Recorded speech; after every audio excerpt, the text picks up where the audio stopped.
Rise and shine mga ka-RSP, eto na po ang gabay, patnubay, palala at prediksyon ni Master Hans Kua ngayong araw ng July 29, 2025.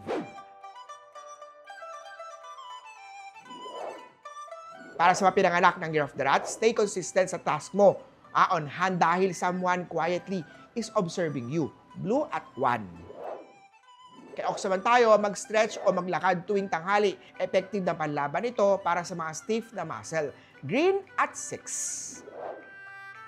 Tiger naman tayo kung lagi kang unavailable pero laging always online naman. Magtanong sa sarili kung worth it nga ba siya. Yellow at 4.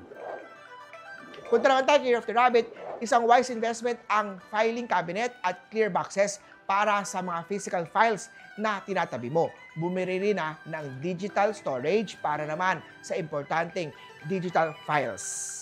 Pink at 2. Kay Dragon naman tayo, wakasan na ang matagal na pagkakaupo. Make sure nag-stretch ka every 30 minutes. Gray at 7. Huwag i-pressure ang sarili para magbago sa mga Year of the Snake kung hindi naman kayang i-appreciate ng taong sinusubukan mong gawin ito. Red at 3. Para naman sa Year of the Horse, someone will be inspired by your discipline today. White at 5. Kay Goat naman tayo, you'll be noticed today for your neatness or structure. Purple at 8. Kay Year of the Monkey, bumili ng refillable or bulk essential sa grocery dahil ang pagbili ng grocery ng paunti-unti ang nakakaubos ng budget na nakalaan naman sa iba. Green at 6. Huwag isuko ang self-worth mo, mga Year of the Rooster, para sa pansamantalang kilig. Pink at 9. Sa mga Year of the Dog naman, may good news na darating sa work today. Baka ito na ang salary increase or promotion na inaasam.